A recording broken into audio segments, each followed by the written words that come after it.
now to give the floor also for comments from our two experts that we have here with us today from the workshop that we had in February. So we start with Ms. Mikaela Gavas. Thank you very much, and thank you, Chair. Thank you, all of you. It's a pleasure to be here. I'd like to start by saying, so the EU answered Russia's invasion of Ukraine with a common letter, with determination, with unity, with speed. Now that unity, determination, and speed actually needs to be reflected in EFAD. Which I believe is the key premise of Mr. Gurin's excellent report. So taken together with the uneven recovery from COVID-19, the war in Ukraine, the surge in inflation, the spike in energy and food prices, the tightening of monetary policy, all of this adds to an already inhospitable environment for fragile, heavily indebted, low-income countries and emerging markets. And the poor, as we heard in the previous discussion, are going to be hit harder by higher fuel prices and by higher food prices. Reconstruction of Ukraine could cost up to 500 billion euros, but financial projections are spiraling every day.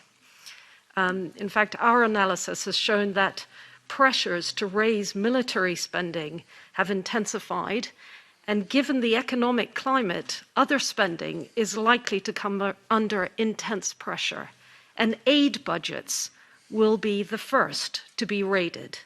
And it's already happening. All you have to do is look at the budget cuts in both Germany and Sweden and many others who will follow. Now, all this together with the significant and increasing SDG gap demands an extraordinary and sustained response from all of Europe's development institutions. All of Europe's development finance institutions, multilateral banks, they all have key roles to play, whether based on their sectoral expertise, their presence in countries of operation, their ability to act at speed, crowd-in finance from others, and so on. However, they need to be able to take on more risk and accept sub-market returns to lead investors back into markets and countries. And it is the European Commission, on the back of Indici Global Europe and on the back of Team Europe, that needs to act as this unifying central force, setting and enforcing policy guidelines, ensuring a clear and coherent policy steer.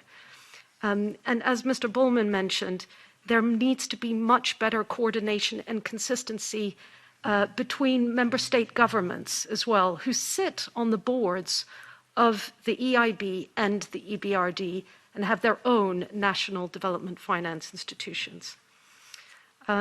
So I leave it there with those comments. Thank you very much. Thank you. Give the floor now to Mr. Aitor Perez.